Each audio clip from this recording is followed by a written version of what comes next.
서울 강북구청 민원실 오전 10시 30분이었습니다. 형광등 불빛이 차갑게 내리쬐는 창구 앞에 4명이 앉아 있었습니다. 남자 1명과 여자 3명이었습니다. 남자는 30대 후반으로 보이는 민준이었고 맞은편에는 아내 수진과 장모 그리고 처제가 앉아 있었습니다. 민준 앞에는 이혼 서류가 놓여 있었습니다. 협의 이혼 신청서, 재산분할 합의서 총 15장이었습니다. 하지만 민준에게 해당되는 건 첫 장뿐이었습니다. 재산분할 없음, 위자료 청구 없음이라고 적혀 있었습니다. 수진이 팔짱을 끼고 민준을 내려다봤습니다. 입꼬리가 살짝 올라가 있었습니다. 오래 기다렸던 순간이 드디어 온 것처럼 보였습니다. 당신 때문에 내가 외로웠던 거야. 알아? 당신이 무능해서 내가 다른 남자를 만날 수밖에 없었어. 옆 창구에 앉아있던 사람들이 고개를 돌렸습니다. 수지는 일부러 목소리를 높였습니다. 주변 사람들이 듣게 하려는 것처럼 보였습니다. 장모가 비웃음을 터뜨렸습니다. 우리 딸이 당신 같은 남자랑 10년이나 산 게 기적이지. 이제 재개발 보상금 받으면 우린 잘 살 거야. 당신은 빈손으로 나가면 돼. 처제도 거들었습니다. 언니 고생 많았어. 이제 좋은 날만 남았어. 200억이면 우리 가족 평생 걱정 없잖아. 민원실이 조용해졌습니다. 사람들의 시선이 일제히 민준에게 쏠렸습니다. 민준은 고개를 들지 않았습니다. 그저 서류를 천천히 넘기며 한 줄 한 줄 읽어 내려갔습니다. 협의 이혼 신청서, 재산분할 없음, 위자료 청구 없음. 모든 게 수진 가족이 원하는 대로 작성돼 있었습니다. 민준은 펜을 집어들었습니다. 서명란에 자신의 이름을 적기 시작했습니다. 박민준. 3글자가 천천히 종이 위에 새겨졌습니다. 펜을 쥔 손에 힘이 들어갔습니다. 손등에 핏줄이 도드라졌습니다. 수진이 다시 입을 열었습니다. 참, 우리 집에서 나갈 때 짐 다 챙겨. 하나도 남기지 말고. 당신 물건 하나라도 남으면 다 버릴 거니까. 장모가 웃으며 말했습니다. 그래, 깔끔하게 정리하자. 재개발 아파트는 우리가 다 받을 거고 당신은 알아서 살아. 우리 인생에 다시는 나타나지 마. 민준의 손끝이 미세하게 떨렸습니다. 하지만 표정은 변하지 않았습니다. 민준은 서류에서 시선을 떼지 않은 채 인감도장을 꺼냈습니다. 빨간 도장함이었습니다. 뚜껑을 열고 도장을 꺼내 서류에 꽉 눌렀습니다. 붉은 인주가 종이에 선명하게 찍혔습니다. 10년의 결혼이 그렇게 끝났습니다. 구청 직원이 서류를 가져가 하나하나 확인했습니다. 신분증도 대조했습니다. 잠시 후 직원이 고개를 끄덕였습니다. 접수 완료됐습니다. 이혼 신고 처리는 오늘 중으로 마무리됩니다. 민준은 작게 고개를 숙여 인사했습니다.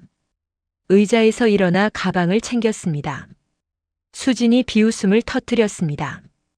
참 웃기네. 10년 동안 뭐 한 건지 모르겠어. 빈손으로 왔다가 빈손으로 가네. 장모도 거들었습니다. 우리 딸 불쌍하게 살았어. 이제 제대로 된 남자 만나서 잘 살 거야. 처제가 휴대폰을 꺼내 들었습니다. 언니, 우리 저녁에 고급 레스토랑 가자. 축하해야지. 200억 받으면 매일 이렇게 살 수 있어. 세 사람이 웃음을 나눴습니다. 민원실에 있던 사람들이 고개를 저었습니다. 누군가 혀를 찼습니다. 민준은 대답하지 않았습니다. 민원실 문을 밀고 복도로 나왔습니다. 문이 천천히 닫혔습니다. 뒤에서 수진 가족의 웃음소리가 희미하게 들렸습니다. 민준은 복도를 따라 걸었습니다. 구두굽이 바닥에 닿는 소리만 규칙적으로 울렸습니다. 복도 끝 비상계단 앞에 도착했을 때였습니다. 민준은 주변을 둘러봤습니다. 복도에는 아무도 없었습니다. 창문 너머로 구청 주차장이 보였습니다. 민준은 가방에서 휴대폰을 꺼내 화면을 켰습니다. 저장된 번호를 찾았습니다. 신호음이 2번 울리고 누군가 전화를 받았습니다. 민준의 목소리가 낮게 깔렸습니다. 아주 조용했지만 또렷했습니다. 감정이 전혀 실리지 않은 목소리였습니다. 마치 회사에서 업무 지시를 내리는 것처럼 차분했습니다. 지금입니다. 계획대로 실행하세요. 전화는 바로 끊어졌습니다. 민주는 휴대폰을 다시 가방에 넣었습니다. 비상계단 문을 열고 계단을 내려가기 시작했습니다. 1층, 2층, 3층. 계단을 내려가는 동안 민준의 얼굴에는 아무런 변화도 없었습니다. 회전문을 밀고 나가자 차가운 바람이 얼굴을 스쳤습니다. 주차장에 세워둔 경차로 향했습니다. 10년 된 낡은 차였습니다. 옆면에 스크래치 자국이 여러 개나 있었습니다. 민주는 차 문을 열고 운전석에 앉았습니다. 백미러를 통해 자신의 얼굴을 잠깐 봤습니다.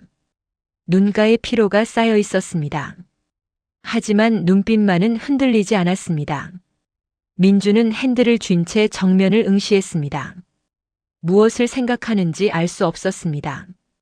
평범한 오전 풍경이었습니다. 신호등이 초록불로 바뀌었습니다. 민주는 엑셀을 밟았습니다. 한편 구청 민원실에서는 수진과 장모, 처제가 여전히 서류를 챙기고 있었습니다. 수진이 휴대폰을 꺼내 누군가에게 전화를 걸었습니다. 목소리가 들떠 있었습니다. 응, 끝났어. 깔끔하게 정리됐어. 재산 한 푼도 안 줬어. 이제 우리 것만 챙기면 돼. 장모도 옆에서 휴대폰으로 부동산 시세를 검색하고 있었습니다. 재개발 지역 아파트 분양가. 화면에 천문학적인 숫자들이 떠올랐습니다. 장모의 입꼬리가 올라갔습니다. 처제가 말했습니다. 엄마, 이제 우리 펜트하우스 들어가는 거지. 200억이면 강남 최고급 아파트도 살 수 있어. 수진이 전화를 끊고 장모를 봤습니다. 드디어 우리 세상에 온 거야. 민준이 없으니까 이제 편하게 살 수 있어. 장모가 고개를 끄덕였습니다. 당연하지. 저런 무능한 남자는 빨리 정리하는 게 답이야. 세 사람은 만족스러운 표정으로 민원실을 나섰습니다. 복도를 걸으며 웃음을 나눴습니다. 엘리베이터를 타고 1층으로 내려갔습니다. 구청 밖으로 나왔을 때 수진이 하늘을 올려다봤습니다. 구름 한 점 없는 맑은 하늘이었습니다. 좋은 날씨네. 역시 오늘이 길일이었나 봐. 장모가 차 키를 꺼내며 주차장으로 향했습니다. 수입차였습니다. 민준이 10년 동안 모은 돈으로 산 차였습니다. 하지만 이제는 수진의 차였습니다. 수진이 조수석에 올라타자 장모가 시동을 걸었습니다. 차는 부드럽게 출발했습니다. 그들은 몰랐습니다. 오늘 찍은 이혼 도장이 모든 것의 시작이라는 걸요. 민준이 10년 동안 준비해온 마지막 단계였다는 것도요. 진짜 게임은 이제부터라는 사실도요. 민준의 차는 도심을 벗어나 외곽으로 향하고 있었습니다. 목적지가 어딘지는 아무도 몰랐습니다. 차창 밖으로 건물들이 빠르게 지나갔습니다. 민준은 라디오도 켜지 않았습니다. 그저 조용히 운전에만 집중했습니다. 손은 핸들을 단단히 쥐고 있었습니다. 눈은 전방만을 응시했습니다. 신호등이 바뀌고 민준의 입술이 미세하게 움직였습니다. 무언가 중얼거리는 것처럼 보였습니다. 하지만 소리는 들리지 않았습니다. 차는 계속 달렸습니다. 민준의 차는 서울 외곽 달동네로 향하고 있었습니다. 좁은 골목 끝에 낡은 다세대 주택들이 나타났습니다. 벗겨진 페인트와 녹슨 철제 대문. 골목 한쪽에는 쓰레기 봉투가 쌓여 있었습니다. 민주는 차를 골목 입구에 세웠습니다. 길이 너무 좁아 들어갈 수 없었습니다. 차에서 내려 짐가방 하나를 꺼냈습니다. 민주는 가방을 든 채 반지하로 내려갔습니다.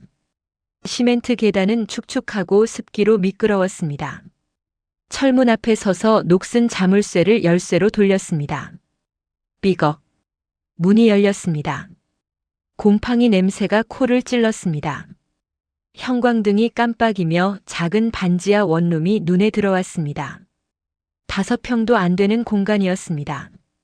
창문은 반쯤 땅에 묻혀 있었고 밖에서 사람들이 지나가면 신발만 보였습니다. 햇빛은 거의 들어오지 않았습니다. 민주는 짐가방을 바닥에 내려놓고 주변을 천천히 둘러봤습니다. 싱크대에서는 녹물이 섞여 나오고 타일과 벽엔 곰팡이가 피어 있었습니다. 천장에서는 습기가 떨어졌습니다. 민주는 창문 옆에 쪼그리고 앉았습니다. 밖에서 아이들의 웃음소리와 자동차 소리가 희미하게 들렸습니다.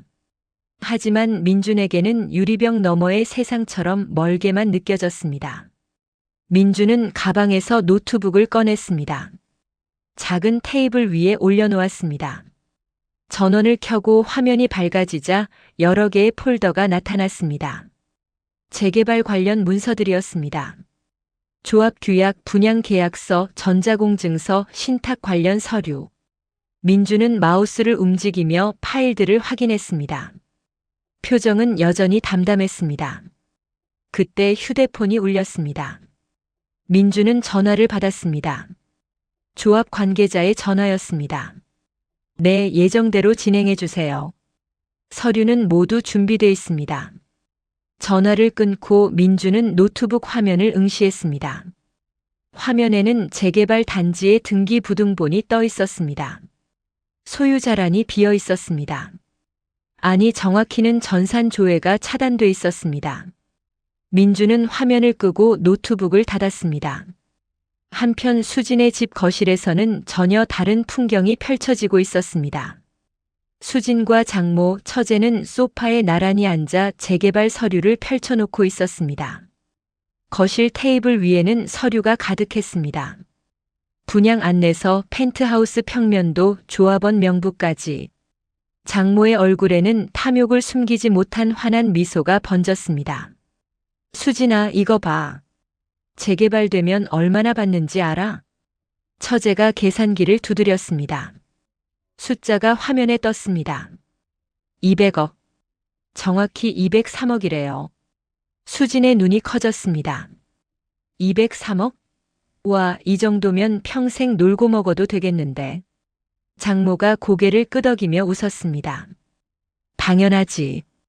그래서 내가 뭐라고 했어? 그 쓸모없는 남자 빨리 내보내야 한다고. 재산 나눠줄 뻔했잖아. 처제도 휴대폰으로 펜트하우스 사진을 검색했습니다. 화려한 인테리어 사진들이 나타났습니다. 대형 거실, 드레스룸, 욕실. 처제는 사진을 확대하며 감탄했습니다. 언니, 여기 테라스 봐. 진짜 넓어. 바비큐 파티도 할 수 있겠어. 장모는 휴대폰을 들고 누군가에게 전화를 걸었습니다. 동네 친구였습니다. 목소리가 일부러 커졌습니다. 순자야? 나 영희야. 응, 오늘 좋은 일 있어서 전화했어. 우리 딸 드디어 이혼했어. 깔끔하게 정리했지. 이제 재개발 때문에 신경 쓸 일 없어. 재개발되면 200억 넘게 나온다니까. 펜트하우스 들어가면 너 초대할게. 전화 넘어서 상대방이 부러워하는 소리가 들렸습니다. 장모는 더욱 신이 나서 말을 이어갔습니다. 재개발만 끝나면 평생 걱정 없어. 역시 인생은 재개발이야. 우리 남편 돌아가시기 전에 이 땅 사놨던 게 신의 한 수였어. 전화를 끊고 장모는 수진을 봤습니다. 수진아, 저녁에 뭐 먹을래? 오늘은 좋은 날이니까 고기 시켜 먹자. 수진이 웃으며 고개를 끄덕였습니다. 좋아요. 한우로 시켜요. 장모는 배달 앱을 켰습니다. 한우 세트를 주문했습니다. 30만 원짜리였습니다. 곧 음식이 도착하고 세 사람은 식탁에 앉아 고기를 구워 먹었습니다. 맥주잔을 부딪혔습니다. 건배. 우리 앞날을 위하여. 건배. 웃음소리가 거실에 울렸습니다. 장모는 고기를 한 점 집어 먹으며 만족스러운 표정을 지었습니다. 이제 진짜 잘 살 수 있겠어. 그동안 고생한 거 다 보상받는 기분이야. 처제도 맥주를 마시며 고개를 끄덕였습니다. 맞아. 민준 오빠 없으니까 속 시원해. 맨날 무능한 주제에 잘난 척만 하더니. 수진이 웃으며 손을 저었습니다. 이제 그 사람 얘기는 그만해. 우리 인생에서 지워버린 사람이야. 세 사람은 계속 먹고 마셨습니다. 텔레비전을 켜서 예능 프로그램을 시청했습니다. 거실은 웃음과 음식 냄새로 가득 찼습니다. 같은 시각 반지하 원룸. 민주는 냄비에 라면을 끓이고 있었습니다. 라면이 익자 민주는 냄비째 작은 테이블로 가져왔습니다. 젓가락을 들고 면을 집어 먹었습니다. 창밖으로는 사람들의 신발 소리만 들렸습니다. 민주는 라면을 먹으며 창밖을 봤습니다. 신발들이 지나갔습니다. 어디론가 바쁘게 가는 사람들이었습니다. 민주는 국물을 한 모금 마셨습니다. 라면을 치운 뒤 창가에 앉아 무릎을 끌어안았습니다. 고개를 숙였습니다. 어깨가 미세하게 떨렸지만 소리내어 울지 않았습니다. 그저 조용히 앉아 있었습니다. 시간이 흘러 어두워졌습니다. 하지만 민주는 여전히 같은 자리에 앉아 움직이지 않았습니다. 한편 수진의 집에서는 장모가 소파에 누워 텔레비전을 보고 있었습니다. 처제는 자기 방에서 쇼핑몰을 검색하고 있었습니다. 집안은 따뜻했습니다.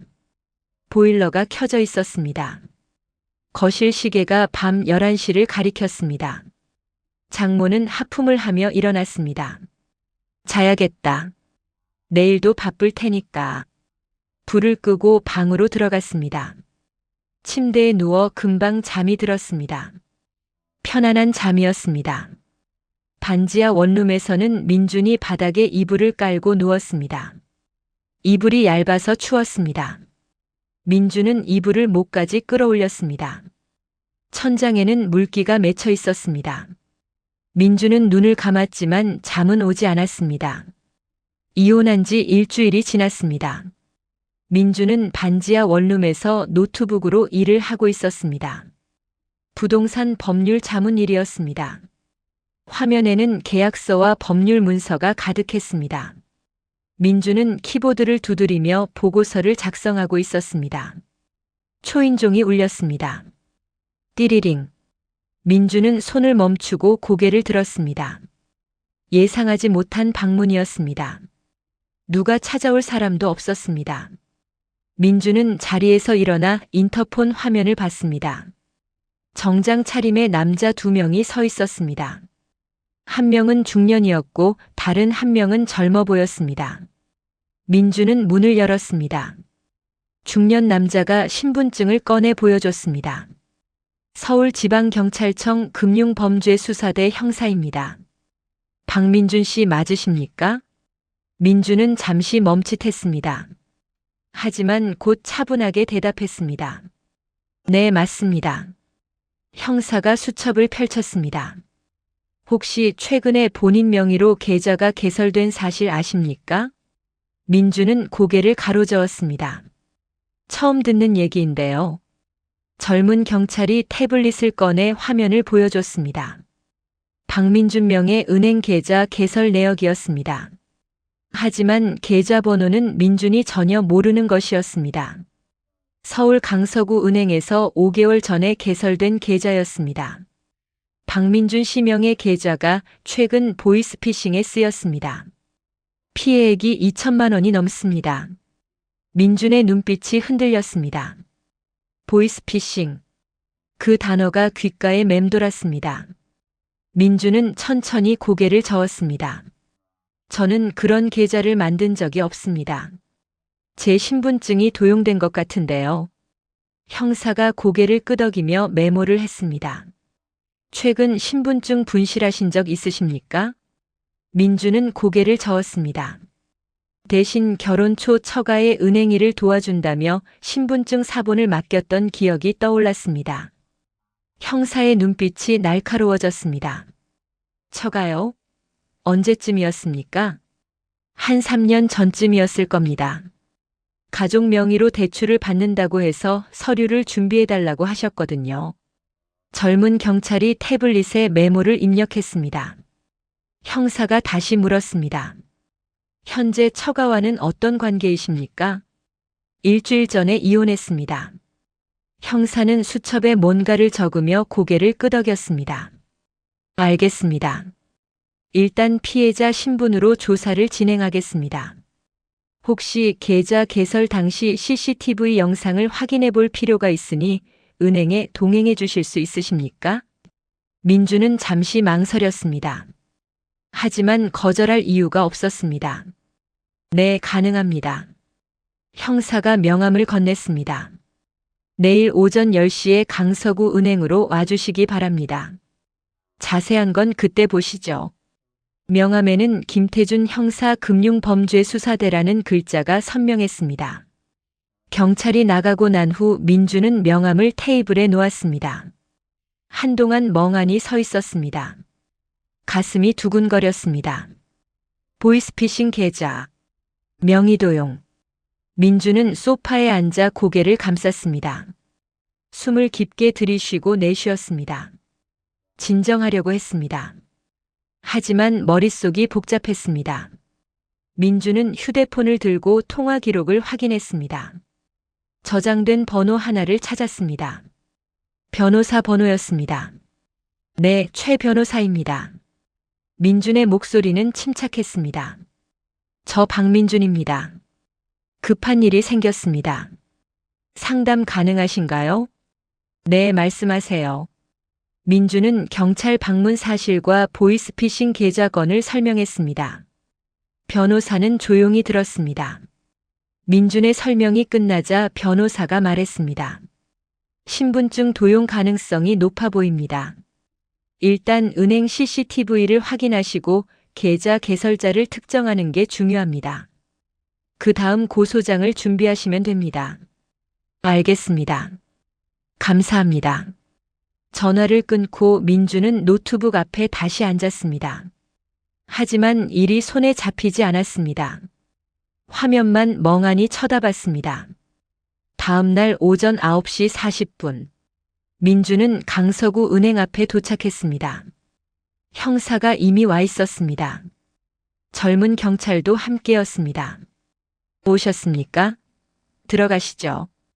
은행 안으로 들어갔습니다. 지점장실에 들어가니 지점장이 자리에서 일어나 인사했습니다. 앉으십시오. CCTV 영상은 이미 준비해뒀습니다. 지점장이 노트북을 돌렸습니다. 화면에 CCTV 영상이 재생됐습니다. 5개월 전 날짜였습니다. 은행 창구가 보이고 사람들이 줄을 서 있었습니다. 그때 한 여자가 창구로 다가갔습니다.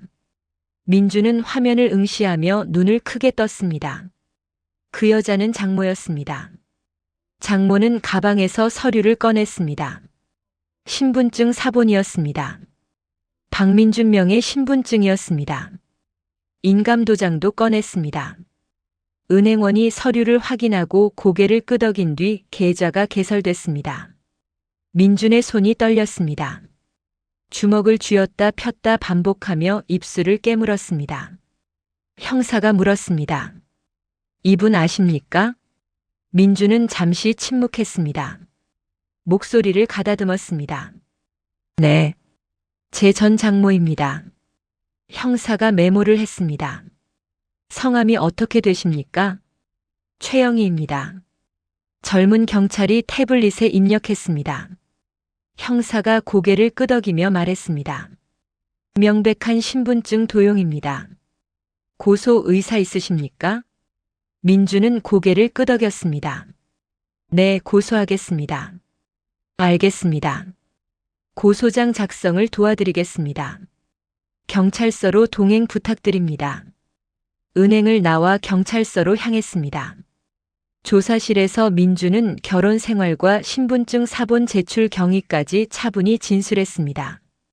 진술 내용 확인하시고 서명해 주십시오. 민주는 서류를 읽고 서명했습니다. 형사가 서류를 챙기며 말했습니다. 곧 최영애 씨를 소환해 조사하겠습니다.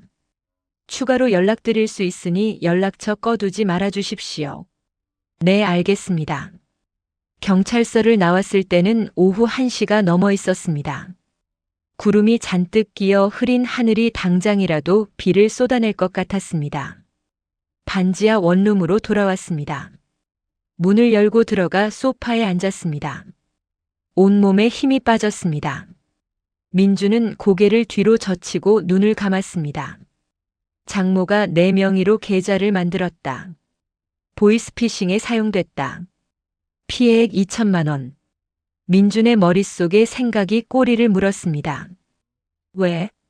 왜 그랬을까? 돈이 필요했던 걸까? 아니면 다른 이유가 있었던 걸까? 휴대폰이 울렸습니다. 화면을 확인하니 변호사였습니다. 네, 변호사님. 박민준 씨 고소 접수하셨다고 들었습니다. 잘하셨습니다. 증거가 명확하니 처벌 가능성이 높습니다. 네, 감사합니다. 그런데 한 가지 더 확인할 게 있습니다. 혹시 다른 명의도용 사례가 있는지 은행 조회를 해보시는 게 좋겠습니다. 대출이나 다른 계좌가 더 있을 수 있습니다. 민주는 가슴이 철렁했습니다. 알겠습니다.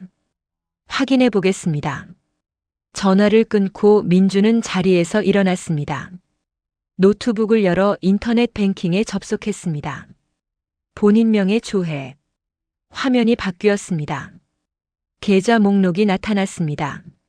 민준의 눈이 커졌습니다. 모르는 계좌가 여러 개 있었습니다. 그리고 대출 내역도 보였습니다. 5억 원. 화면을 응시하고 있는 민준의 손이 떨렸습니다.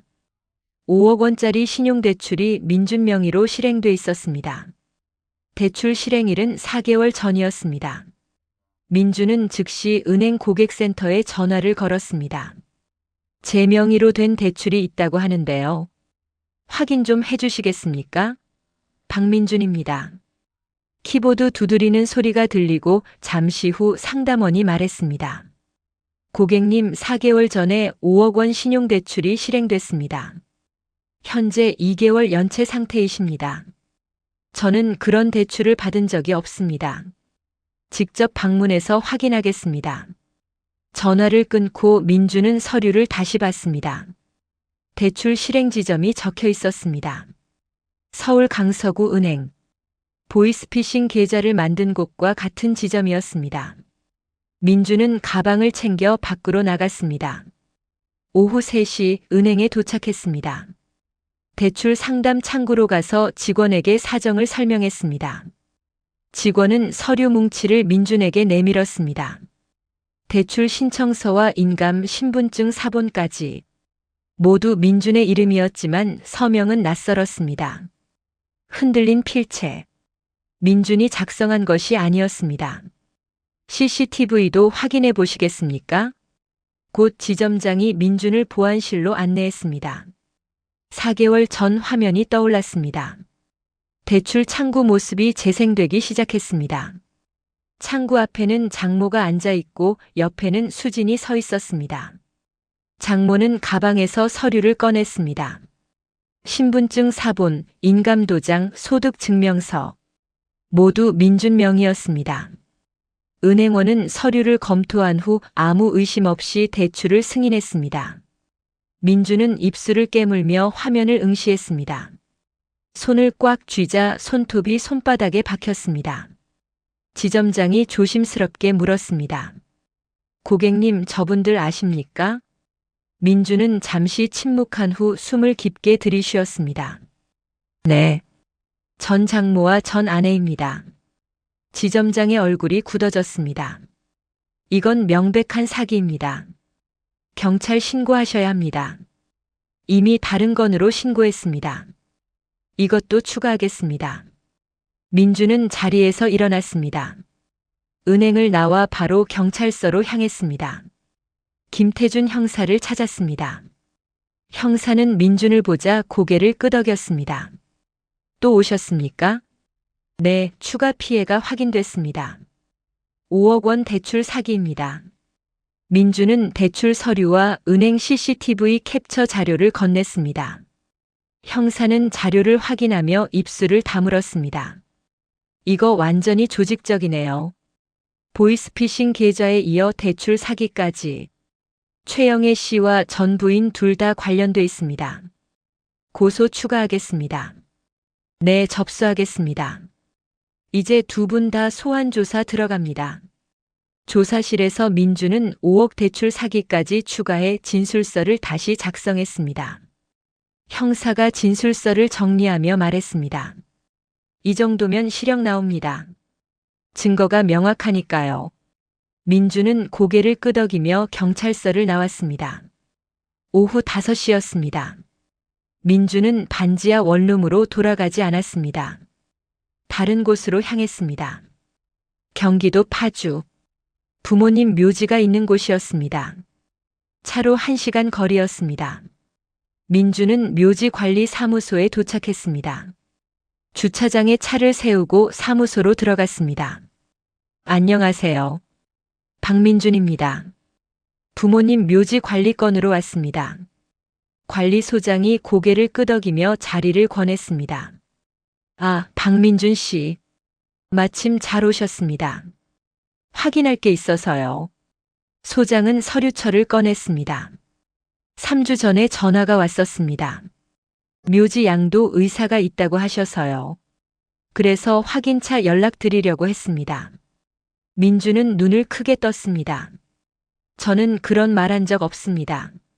소장이 당황한 표정을 지었습니다. 그런가요? 분명히 본인이라고 하셨는데. 잠시만요. 소장은 녹음 파일을 재생했습니다. 여보세요? 저 박민준인데요. 부모님 묘지 양도하고 싶어서요. 가격 얼마나 받을 수 있나요? 스피커 속 목소리. 그 목소리는 분명 수진이었습니다. 수진이 민준인 척 전화를 건 것이었습니다. 민준은 주먹을 쥐었습니다. 이거 제가 아닙니다. 누가 제 명의를 도용한 겁니다. 소장이 놀라며 파일을 멈췄습니다. 그럼 사기인가요? 네, 사기입니다. 이 녹음 파일 저장해 주실 수 있나요? 경찰 조사에 필요합니다. 네, 당연히 협조하겠습니다. 민주는 녹음 파일을 이메일로 받았습니다. 관리 사무소를 나와 차에 올라탔습니다. 가슴이 답답하고 숨이 가빠졌습니다. 부모님 묘지까지 손을 댔다. 민주는 눈을 감았습니다. 눈물이 흐르며 눈가가 뜨거워졌습니다. 하지만 소리는 내지 않았습니다. 그저 조용히 눈물만 흘렸습니다. 10년이었습니다. 10년 동안 참았습니다. 모욕도 무시도 폭언도 다 참았습니다. 하지만 이건 달랐습니다. 선을 넘었습니다. 부모님까지 건드렸습니다. 민주는 눈물을 닦고 곧장 전화를 걸었습니다. 다음 단계로 넘어가세요. 모든 증거 확보됐습니다. 조합 측에 연락하세요. 더 이상 망설임은 없었습니다. 민준의 눈빛이 달라져 있었습니다. 차갑고 단단했습니다. 민준은 시동을 걸고 서울로 향했습니다. 반지하 원룸으로 돌아왔을 때는 저녁 8시가 넘어 있었습니다. 민준은 문을 열고 들어가 바닥에 주저앉았습니다. 무릎을 끌어안았습니다. 하지만 이번에는 눈물이 나오지 않았습니다. 분노만 남아 있었습니다. 차갑고 단단한 분노였습니다. 민주는 자리에서 일어나 노트북을 켰습니다. 재개발 관련 서류들이 나타났습니다. 민주는 파일을 하나씩 확인했습니다. 이제 모든 준비가 끝났습니다. 시작할 시간이 다가왔습니다. 판결 3일 후였습니다. 서울중앙지방검찰청에서 수진과 장모, 처제가 소환됐습니다. 명의도용, 사기, 문서 위조 혐의였습니다. 검찰 조사실 복도에는 3사람이 앉아 있었습니다. 수진은 얼굴이 창백했고 장모는 손수건으로 눈물을 닦고 있었습니다. 처제는 고개를 떨군 채 말이 없었습니다. 최영애 씨, 들어오십시오. 장모가 떨리는 다리로 일어섰습니다. 조사실 문이 닫혔습니다. 1시간 후 장모가 나왔습니다. 얼굴이 흑빛이었습니다. 이번엔 수진이 불려 들어갔습니다. 조사는 오후 내내 이어졌습니다. 세 사람 모두 CCTV 증거와 녹음 파일 앞에서 할 말을 잃었습니다. 저녁 6시 조사가 끝났습니다. 검사가 말했습니다. 증거가 명확합니다. 구속영장을 청구하겠습니다. 수진이 비명을 질렀습니다. 안 돼요. 우리가 뭘 잘못했다고요? 그 사람이 무능해서 우리가 어쩔 수 없이 한 거예요. 검사가 차갑게 말했습니다. 5억 원 대출 사기, 보이스피싱 계좌 개설, 묘지 매각 시도. 이 모든 게 계획적 범죄입니다. 변명의 여지가 없습니다. 장모가 주저앉았습니다. 처제가 장모를 부축했습니다.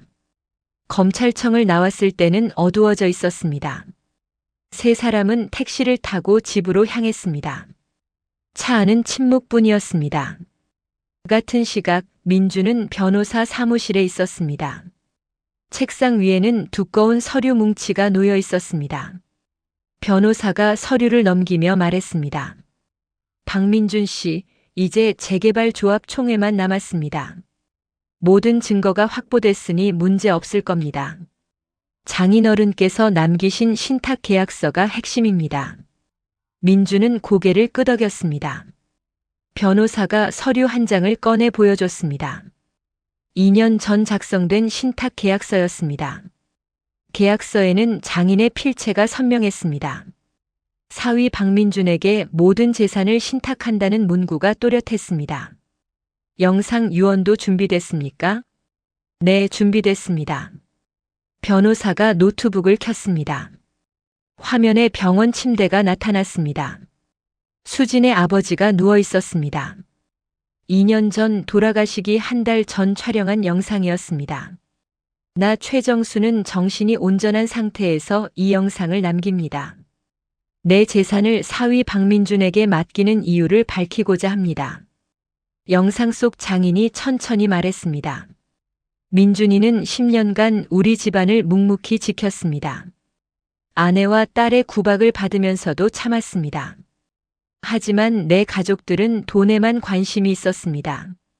재개발만 기다리고 있었죠. 장인이 기침을 하고 물을 마셨습니다. 민준이는 욕심이 없습니다. 부동산 전문 변호사면서도 우리 재산에 손 한 번 대지 않았습니다. 이런 사람이 내 재산을 받아야 합니다. 아내와 딸에게 주면 1년도 안 돼 다 탕진할 겁니다. 영상이 끝났습니다. 민준의 눈가가 촉촉해졌습니다. 변호사가 노트북을 닫으며 말했습니다. 이 영상이면 충분합니다. 조합총회는 다음 주 월요일입니다. 민준은 고개를 끄덕이고 사무실을 나왔습니다. 일주일이 지났습니다. 월요일 오전 10시 재개발 조합 사무실. 긴급 총회 공고가 붙어 있었습니다. 상가 소유권 관련 중요 건. 조합원들이 모여들기 시작했습니다. 수진과 장모, 처제도 왔습니다. 세 사람은 불안한 표정이었습니다. 무슨 일로 긴급 총회래요? 옆자리 사람이 물었습니다. 장모가 어깨를 으쓱했습니다. 글쎄요. 뭐 중요한 건 아니겠죠. 하지만 장모의 목소리는 떨리고 있었습니다. 사람들이 자리를 채웠습니다. 약 60명 정도 모였습니다. 조합장이 마이크를 잡고 단상에 섰습니다. 표정이 무거웠습니다. 오늘 긴급 총회를 소집한 이유는 재개발 지분 소유권 관련 중대한 사안이 발견됐기 때문입니다. 회의실이 술렁였습니다.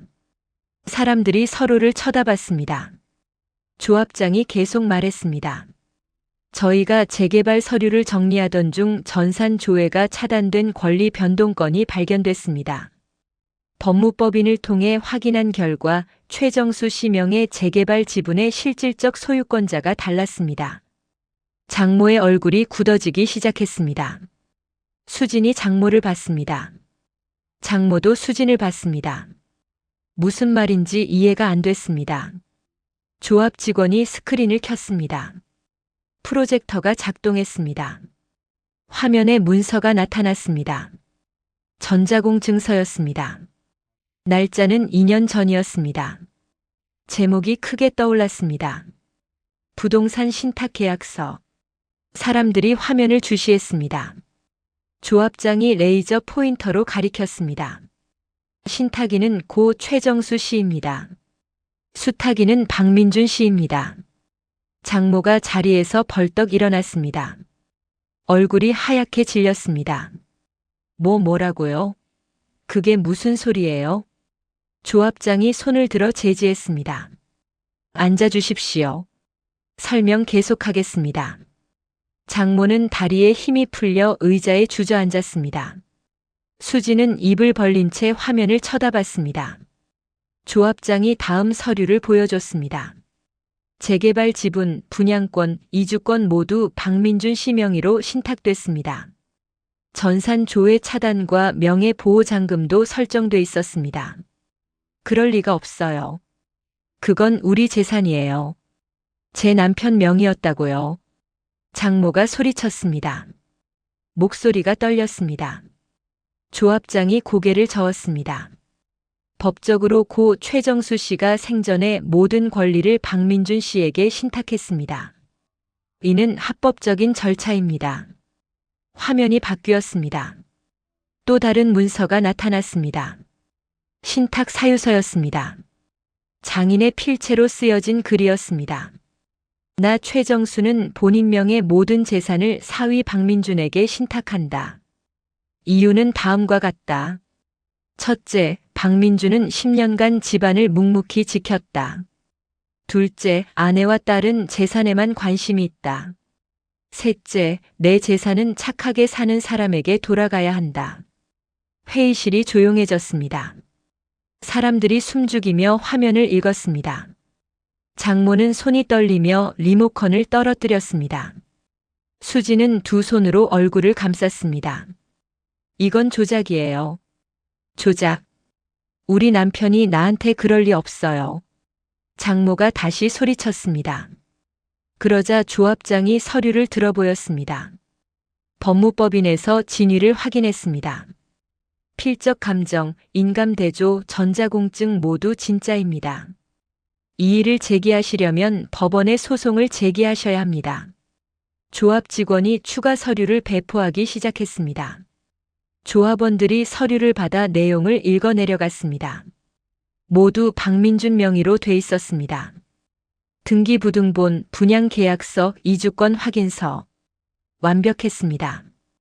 그럼 지금 당장 조회하면 되잖아요. 등기부 떼어보면 알 거 아니에요.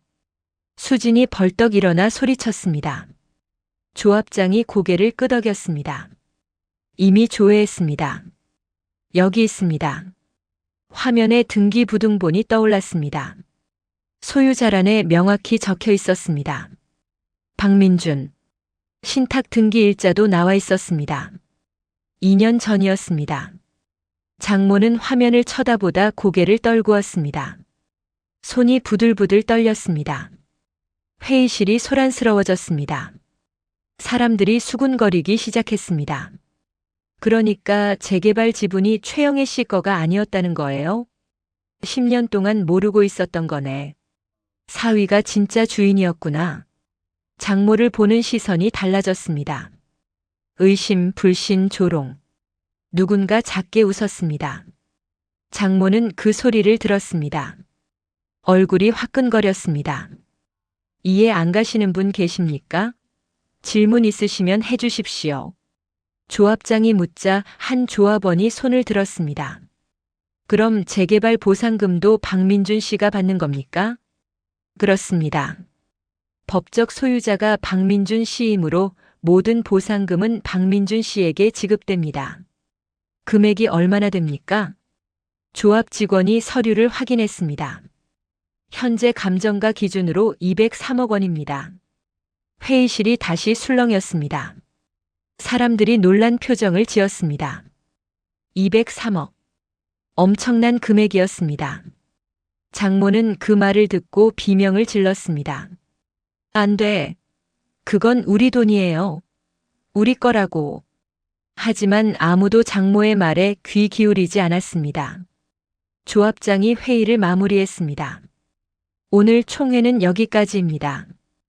재개발 지분 관련해서는 박민준 씨와 직접 논의하시기 바랍니다.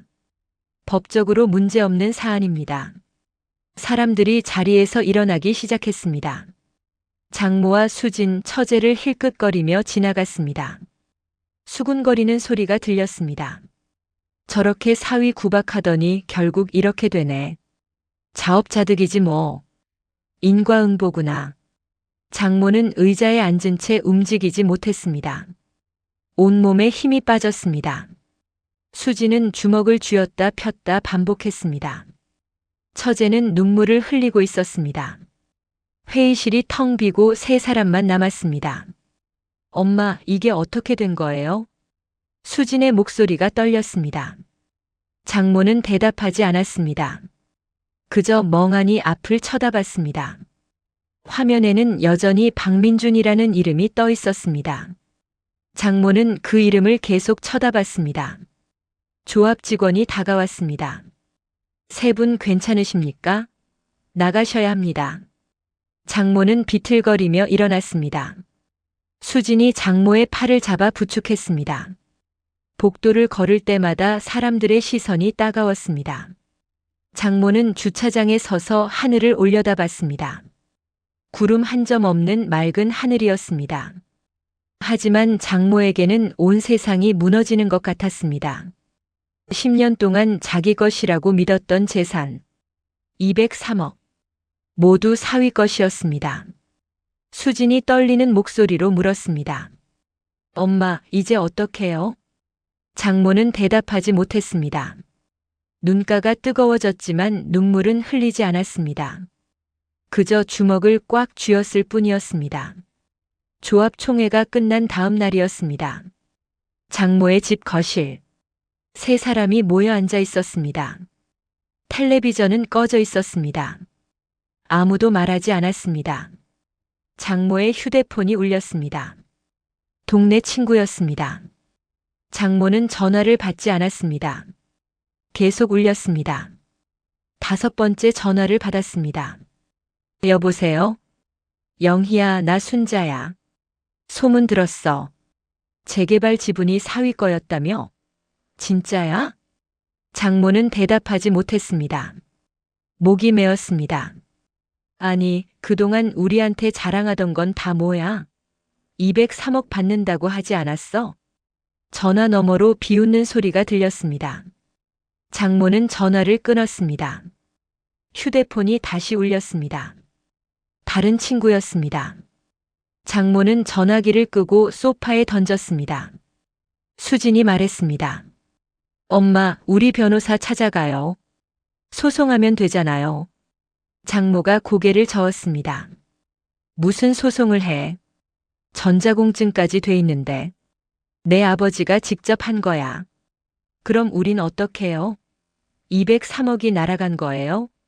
처제가 울먹이며 물었습니다. 장모는 대답하지 않았습니다. 창밖을 봤습니다. 해가 지고 있었습니다. 며칠이 지났습니다. 장모의 집에는 독촉장이 쌓이기 시작했습니다. 5억 원 대출 연체 독촉장이었습니다. 민준 명의로 받은 대출이었지만 실제로 돈을 쓴 건 장모와 수진이었습니다. 은행에서 전화가 왔습니다. 최영애 씨, 대출금 상환하셔야 합니다. 연체 4개월째입니다. 그건 제가 받은 게 아니에요. 하지만 계좌로 입금된 돈은 최영애 씨 계좌로 이체됐습니다. 증거가 다 있습니다. 전화가 끊어졌습니다. 장모는 독촉장을 구겨버렸습니다. 수진도 신용카드 독촉을 받기 시작했습니다. 이혼 후 민준명의 카드로 쇼핑한 것들이 문제가 됐습니다. 처제도 회사에서 해고 통보를 받았습니다. 형사사건 연루자라는 이유였습니다. 세 사람은 점점 몰락하고 있었습니다. 한편 민준은 변호사 사무실에서 서류를 정리하고 있었습니다. 박민준 씨 형사 재판 날짜 잡혔습니다. 다음 주 목요일입니다. 민준은 고개를 끄덕였습니다. 그들은 어떻게 됩니까? 증거가 명확하니 실형 선고될 겁니다. 최소 3년은 나올 것 같습니다. 민준은 창밖을 봤습니다. 서울 시내가 보였습니다. 빌딩들이 햇빛을 받아 반짝였습니다. 변호사가 물었습니다. 박민준 씨, 보상금 받으시면 어떻게 하실 겁니까? 민준은 잠시 생각했습니다. 일부는 사회에 환원하려고 합니다. 장학재단을 만들 생각입니다. 좋은 결정입니다. 민준은 미소를 지었습니다. 오랜만에 진짜 미소였습니다. 며칠 후 형사 재판이 열렸습니다. 서울중앙지방법원 대법정. 방청석이 가득 찼습니다. 피고인석에는 장모, 수진, 처제가 앉아 있었습니다. 세 사람 모두 초췌했습니다. 판사가 입장했습니다. 모두 일어났습니다. 재판이 시작됐습니다. 검사가 증거를 제출했습니다. CCTV 영상, 녹음 파일, 계좌 이체 내역. 모든 게 명확했습니다. 변호인이 변론했지만 소용없었습니다. 증거가 너무 확실했습니다. 판사가 판결문을 읽기 시작했습니다. 주문. 피고인 최영희는 징역 4년. 피고인 박수진은 징역 3년. 피고인 박수정은 징역 2년에 처한다. 장모가 고개를 떨구었습니다. 수진은 두 손으로 얼굴을 감쌌습니다. 처제는 소리 없이 울었습니다. 재판이 끝났습니다. 세 사람은 법정 구치소로 이송됐습니다. 민주는 방청석에서 그 모습을 지켜봤습니다. 표정은 담담했습니다. 아무 감정도 드러나지 않았습니다. 형사 재판이 끝나고 한 달이 지났습니다. 서울 강남구 호텔 컨벤션홀. 오전 11시였습니다. 기자 회견장이 마련됐습니다. 기자들이 속속 자리를 채우기 시작했습니다. 카메라가 설치되고 조명이 켜졌습니다. 무슨 회견인지 궁금해하는 사람들이 많았습니다. 재개발 관련 중대 발표라는 공지만 있었습니다. 단상 위에 마이크가 놓여 있고 테이블 위에는 생수병이 준비돼 있었습니다. 프레스센터 직원이 나와 안내했습니다. 잠시 후 회견 시작하겠습니다. 조용히 해주십시오. 문이 열렸습니다. 검은색 정장 차림의 민준이 들어왔습니다. 머리를 단정하게 넘겼습니다. 구두 소리가 바닥에 울렸습니다. 단상으로 걸어가는 민준의 표정은 차분했습니다. 기자들이 카메라를 들었습니다. 플래시가 터지기 시작했습니다. 민준은 의자에 앉아 기자들을 보며 입을 열었습니다. 안녕하십니까? 저는 박민준입니다. 오늘 이 자리는 최근 재개발 관련 논란이 된 사안에 대해 정확한 사실을 알리기 위해 마련했습니다. 목소리가 명확하고 떨림이 없었습니다. 기자들은 펜을 들고 메모를 시작했습니다. 먼저 제 신분을 밝히겠습니다. 저는 법무법인 정의에서 7년간 근무한 부동산 전문 변호사입니다. 재개발 업무를 전담했었습니다. 기자들이 술렁이기 시작했습니다. 부동산 전문 변호사. 민준은 잠시 멈췄다가 이어갔습니다. 결혼 당시 장인어른께서 부탁하셨습니다. 집안에 변호사가 있다는 걸 알리지 말라고 하셨습니다. 이유는 가족들이 재산에만 관심이 많다는 걸 아셨기 때문입니다. 한 기자가 손을 들었습니다. 민준이 고개를 끄덕였습니다. 그럼 재개발 지분 신탁권도 장인어른 의지였습니까? 네, 그렇습니다. 장인어른께서는 제가 가장 믿을 만하다고 판단하셨습니다. 그래서 생전에 모든 재산을 제게 신탁하셨습니다. 민주는 서류를 꺼내 기자들에게 나눠줬습니다. 신탁계약서 사본이었습니다. 기자들이 서류를 받자마자 카메라 셔터 소리가 더 빨라졌습니다. 이 서류는 2년 전에 작성됐습니다. 법무법인을 통해 전자공증까지 받았습니다. 모두 합법적인 절차입니다. 한 기자가 다시 손을 들었습니다. 그럼 전 부인과 처가 식구들은 이 사실을 몰랐습니까? 몰랐습니다. 장인어른께서 일부러 숨기셨습니다. 전산 조회도 차단하셨습니다. 왜 그렇게까지 하셨을까요?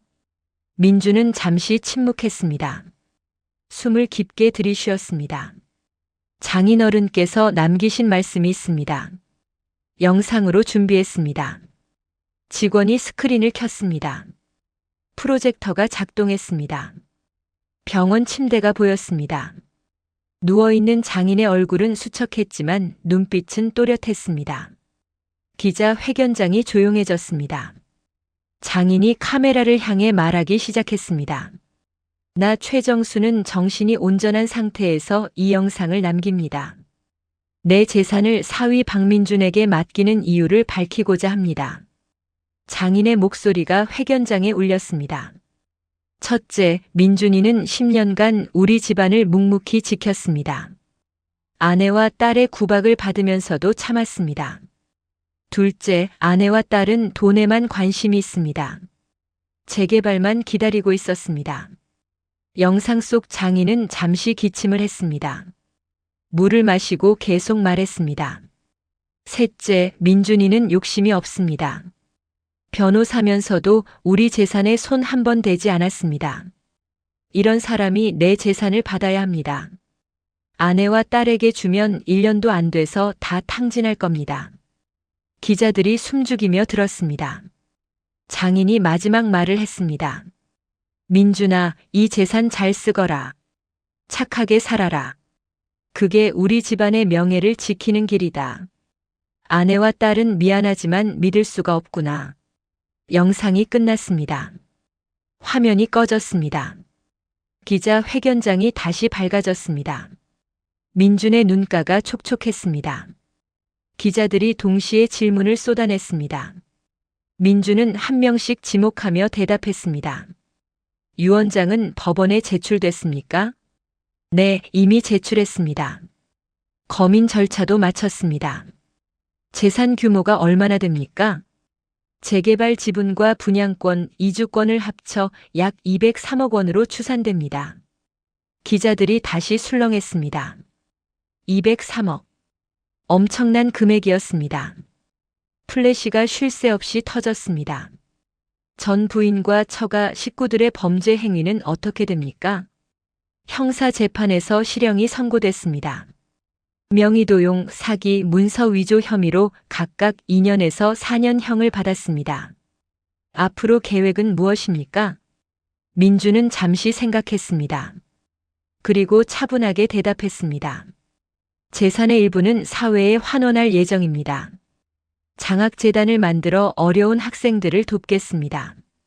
특히 법학을 공부하는 학생들에게 기회를 주고 싶습니다. 마지막 질문이 나왔습니다.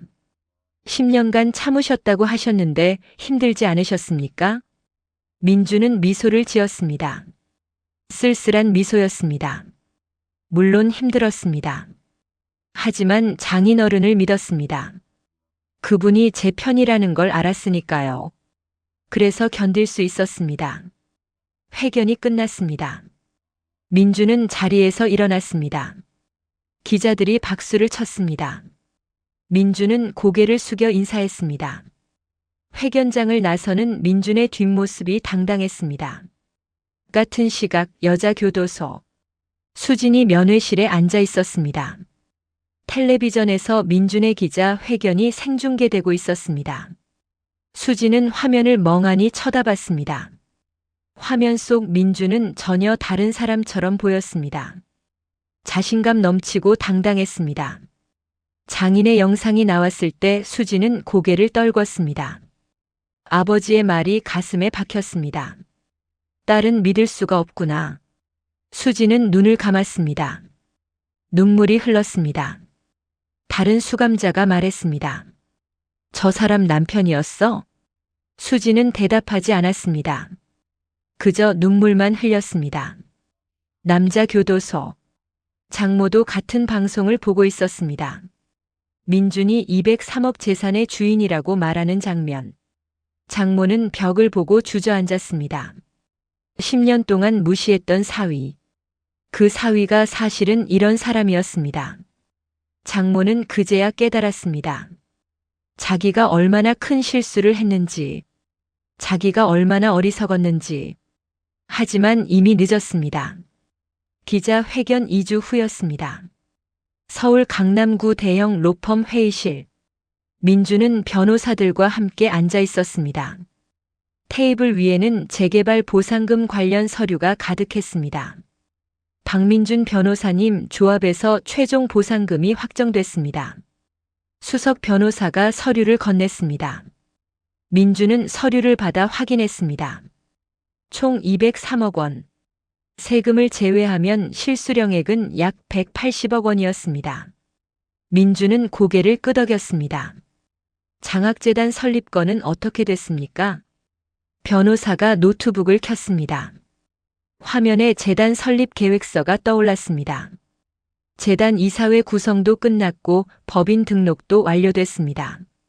초기 출연금으로 50억 원을 책정하셨죠? 네, 그렇습니다. 50억이면 매년 약 200명의 학생들에게 장학금을 줄 수 있습니다. 민주는 미소를 지었습니다. 좋습니다. 진행하시죠. 회의가 끝나고 민주는 창밖을 봤습니다. 서울 시내가 한눈에 들어왔습니다. 높은 빌딩들이 햇빛을 받아 반짝였습니다. 10년이었습니다. 10년 동안 참았습니다. 모욕도 무시도 다 견뎠습니다. 그리고 이겼습니다. 민준의 휴대폰이 울렸습니다. 교도소에서 걸려온 전화였습니다. 수진이었습니다. 민준은 잠시 망설였습니다. 하지만 전화를 받았습니다. 여보세요. 민준 씨. 저 수진이에요. 수진의 목소리가 떨리고 있었습니다. 무슨 일입니까? 미안해요. 정말 미안해요. 제가 잘못했어요. 수진이 울먹이며 말했습니다. 민주는 대답하지 않았습니다. 그저 조용히 들었습니다. 저희가 너무 욕심이 많았어요. 아버지 말씀이 맞았어요. 민준 씨만 믿을 수 있었던 거예요. 이제 와서 하는 말이 무슨 소용입니까? 민준의 목소리가 차가웠습니다. 알아요. 하지만 한 가지만 부탁할게요. 엄마 좀 도와주세요. 엄마는 이제 늙으셨어요. 교도소 생활이 너무 힘들 때요. 민주는 잠시 침묵했습니다. 생각해 보겠습니다. 고맙습니다. 정말 고맙습니다. 전화가 끊어졌습니다. 민주는 휴대폰을 내려놓고 창밖을 다시 봤습니다. 용서해야 할까? 아니면 그냥 놔둬야 할까? 민주는 고민했습니다. 밤새도록 고민했습니다. 다음 날 아침 민주는 결정을 내렸습니다. 민주는 변호사를 찾아갔습니다. 최영애 씨와 박수진 씨, 박수정 씨에게 최소한의 생계 수단을 제공하려고 합니다. 변호사가 놀란 표정을 지었습니다. 박민준 변호사님, 그분들이 변호사님께 무슨 짓을 했는지 아시지 않습니까? 압니다. 하지만 장인어른께서 원하셨던 건 복수가 아니라 정의였습니다. 굶어 죽게 내버려 두는 건 제 양심이 허락하지 않습니다. 변호사가 고개를 끄덕였습니다. 어떤 방식으로 하시겠습니까? 재래시장에 작은 점포 하나를 마련해 주겠습니다. 출소 후 장사를 할 수 있게요. 월 수입 200만 원 정도는 나올 겁니다. 알겠습니다. 진행하겠습니다. 단 한 가지 조건이 있습니다. 말씀하십시오. 제 삶에는 더 이상 개입하지 말라고 전해 주십시오. 이게 마지막입니다. 변호사가 메모를 했습니다. 전달하겠습니다. 한 달 후 수진과 장모, 처제가 출소했습니다. 형기가 짧았던 처제가 먼저 나왔고 이어서 수진, 마지막으로 장모가 나왔습니다. 세 사람은 재래시장 한 구석에 마련된 작은 반찬 가게 앞에 섰습니다. 가게 문에는 새 간판이 걸려 있었습니다. 정순의 반찬. 장인의 이름을 딴 간판이었습니다. 장모가 문을 열었습니다. 안에는 깨끗한 냉장고와 진열대가 준비되어 있었습니다. 테이블 위에는 편지 한 장이 놓여 있었습니다. 장모가 편지를 집어 읽었습니다. 이 가게는 장인어른의 이름으로 마련했습니다. 월세는 제가 부담하겠습니다. 하지만 이것이 마지막입니다.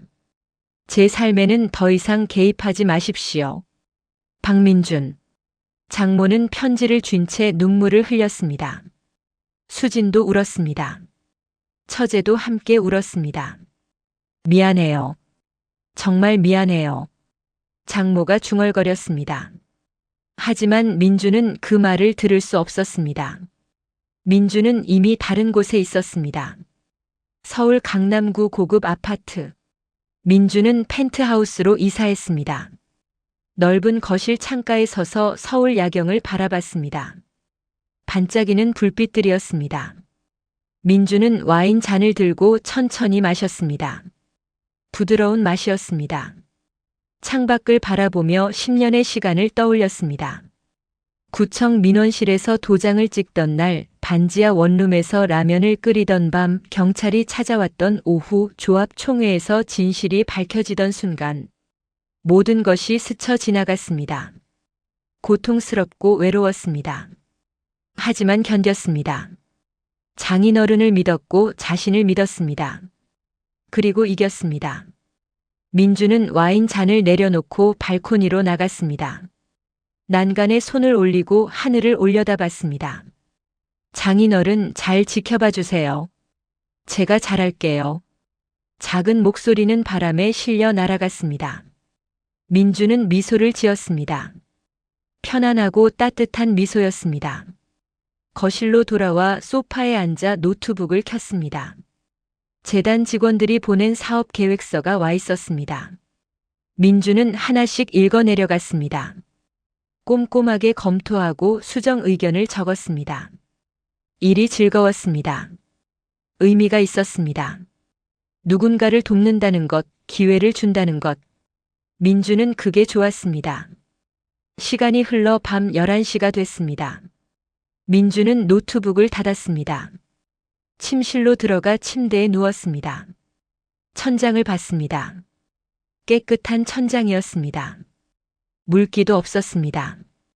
곰팡이도 없었습니다. 눈을 감은 민주는 편안함을 느꼈습니다. 마음이 따뜻했습니다. 끝났어. 그리고 다시 시작이야. 작게 중얼거렸습니다. 민주는 깊은 잠에 빠져들었습니다. 오랜만에 편안한 잠이었습니다. 6개월이 흘렀습니다. 봄이었습니다. 서울 시내 한 호텔 연회장. 박민준 장학재단 출범식이 열렸습니다. 연회장에는 200여 명의 하객이 모였습니다. 법조계 인사들, 대학 교수들, 언론인들이 자리를 채웠습니다. 단상 위에는 민준이 서 있었습니다. 밝은 회색 정장을 입었습니다. 표정이 편안했습니다. 안녕하십니까? 박민준 장학재단 이사장 박민준입니다. 박수 소리가 울렸습니다. 오늘 이 자리는 어려운 환경에서도 꿈을 포기하지 않는 학생들을 돕기 위해 마련했습니다. 특히 법학을 공부하는 학생들에게 기회를 주고자 합니다. 민주는 잠시 멈췄다가 이어갔습니다. 저 역시 어려운 시기가 있었습니다. 10년 동안 힘든 시간을 보냈습니다. 하지만 포기하지 않았습니다. 그 시간이 저를 더 강하게 만들었습니다. 사람들이 조용히 들었습니다. 이 재단은 단순히 돈을 주는 것이 아닙니다. 희망을 주는 것입니다. 누구나 다시 시작할 기회를 가져야 한다고 믿습니다. 박수가 쏟아졌습니다.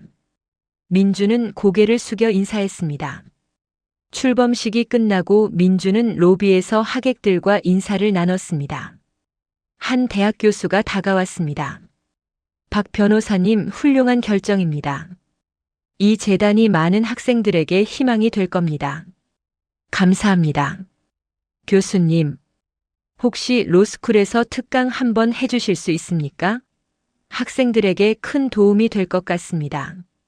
민주는 잠시 생각했습니다. 좋습니다. 일정 조율해서 연락드리겠습니다. 교수가 명함을 건네고 떠났습니다. 민주는 명함을 주머니에 넣었습니다. 저녁 7시 민주는 펜트하우스로 돌아왔습니다. 현관문을 열고 들어서자 고요했습니다. 민주는 구두를 벗고 거실로 들어갔습니다. 발코니로 나가 난간에 기댔습니다. 서울 야경이 펼쳐졌습니다. 불빛들이 반짝였습니다. 민주는 깊게 숨을 들이쉬었습니다. 공기가 상쾌했습니다. 봄바람이 볼을 스쳤습니다. 휴대폰이 울렸습니다. 변호사 사무실에서 걸려온 전화였습니다. 박 변호사님, 재래시장 점포건입니다. 최영애 씨 측에서 감사 인사를 전하고 싶다고 합니다. 민주는 잠시 침묵했습니다. 필요 없습니다. 더 이상 연락하지 말라고 전해 주십시오. 알겠습니다. 전화가 끊어졌습니다. 민주는 휴대폰을 내려놓았습니다. 거실로 돌아와 소파에 앉았습니다. 커피 테이블 위에는 신문이 놓여 있었습니다. 일면에 민준의 기사가 실려 있었습니다. 203억 상속받은 변호사, 50억 장학재단 설립. 민주는 신문을 접었습니다. 더 이상 보지 않았습니다. 과거는 과거였습니다. 민주는 노트북을 켰습니다. 이메일을 확인했습니다. 장학생 선발 결과가 와 있었습니다. 1차로 50명이 선발됐습니다. 민주는 명단을 하나씩 읽었습니다. 모두 어려운 환경의 학생들이었습니다. 민주는 미소를 지었습니다. 이들에게 희망을 줄 수 있다는 게 기뻤습니다. 시간이 흘러 밤 10시가 됐습니다. 민주는 침실로 들어갔습니다. 침대에 누워 천장을 봤습니다. 10년이었습니다. 10년 동안 참았습니다. 그리고 이겼습니다. 하지만 민준이 원했던 건 단순한 승리가 아니었습니다. 정이었습니다. 그리고 품이었습니다. 장인어른의 말씀이 떠올랐습니다. 착하게 살아라. 그게 우리 집안의 명예를 지키는 길이다. 민주는 그 말을 지켰습니다. 복수하지 않았습니다. 대신 더 높은 곳에 섰습니다. 수진과 장모, 처제에게 최소한의 생계 수단을 제공했습니다. 굶지 않겠습니다. 하지만 자신의 삶에는 개입하지 못하게 선을 그었습니다. 그게 민준이 선택한 방식이었습니다. 눈을 감았습니다. 편안한 잠이 찾아왔습니다. 다음 날 아침 햇살이 창문을 통해 들어왔습니다. 민주는 눈을 떴습니다. 상쾌한 아침이었습니다. 거실로 나가 커피를 내렸습니다. 발코니로 나가 하늘을 올려다봤습니다. 구름 한 점 없는 맑은 하늘이었습니다. 민주는 미소 지으며 중얼거렸습니다. 좋은 하루가 될 거야. 그렇게 박민준의 새로운 삶이 계속됐습니다. 10년의 고통을 이겨낸 남자. 정의를 찾은 남자. 이제는 자신의 삶을 사는 남자. 민주는 당당했습니다. 행복했습니다. 그리고 그건 정말로 시작일 뿐이었습니다. 진정한 복수는 상대를 무너뜨리는 게 아니라 자신이 더 높은 곳에 서는 것이었습니다. 박민주는 10년의 침묵 속에서 인내를 배웠고 고통 속에서 지혜를 얻었으며 모욕 속에서 품위를 지켰습니다. 그리고 마지막 순간 민주는 용서가 아닌 관용을 선택했습니다. 누군가의 악행이 당신을 무너뜨리지 못하게 하세요. 오히려 그것이 당신을 더 단단하게 만들 테니까요. 재래시장 한 구석. 정순의 반찬 가게. 장모가 앞치마를 두르고 김치를 담고 있었습니다. 손이 예전 같지 않았습니다. 손님이 들어왔습니다. 어서 오세요. 장모가 억지로 웃으며 인사했습니다. 손님이 김치를 샀습니다. 10,000원짜리 한 봉지였습니다. 손님이 나가자 가게가 다시 조용해졌습니다. 수진이 안쪽에서 나왔습니다. 반찬을 포장하고 있었습니다. 엄마, 오늘 신문 봤어요? 민준 씨가 장학재단 만들었대요. 장모는 대답하지 않았습니다. 손을 닦으며 창밖을 봤습니다. 우리가 정말 바보였어. 장모가 작게 중얼거렸습니다. 수지는 고개를 끄덕였습니다. 두 사람은 더 이상 말하지 않았습니다. 그저 묵묵히 일했습니다. 민준이 준 마지막 기회였습니다. 이것마저 망치면 정말 끝이었습니다. 두 사람은 그걸 알았습니다. 시간이 흘렀습니다. 저녁이 됐습니다. 가게 문을 닫을 시간이었습니다. 장모가 셔터를 내렸습니다. 수진과 함께 좁은 원룸으로 돌아갔습니다. 둘이서 라면을 끓여 먹었습니다. 텔레비전을 켰습니다. 뉴스가 나왔습니다. 박민준 변호사가 화면에 나타났습니다. 장학생들과 함께 있는 모습이었습니다. 밝게 웃고 있었습니다. 장모는 리모컨으로 채널을 돌렸습니다. 더 이상 보고 싶지 않았습니다. 미안해, 민준아. 장모가 작게 중얼거렸습니다. 하지만 민준은 그 말을 들을 수 없었습니다. 한편 민준은 로스쿨 강의실에 서 있었습니다. 학생들 앞에서 특강을 하고 있었습니다. 법은 단순히 조문이 아닙니다. 정의입니다. 그리고 정의는 힘이 필요합니다. 하지만 그 힘을 어떻게 쓰느냐가 중요합니다. 학생들이 집중해서 들었습니다. 복수가 아니라 정의를 택하세요. 무너뜨리는 게 아니라 일으켜 세우세요. 그게 진짜 승리입니다. 강의가 끝나고 학생들이 박수를 쳤습니다. 민주는 미소 지으며 고개를 숙였습니다. 강의실을 나와 복도를 걸었습니다. 창밖으로 캠퍼스가 보였습니다. 봄꽃이 만개했습니다. 민주는 멈춰 서서 꽃을 바라봤습니다. 아름다웠습니다. 새로운 시작이야. 민주는 다시 걸었습니다. 앞만 보고 걸었습니다. 구독과 좋아요 눌러주시고 주인공에게 하고 싶은 말은 댓글로 남겨주세요. 여러분의 소중한 댓글 하나가 영상 제작에 큰 힘이 됩니다. 감사합니다.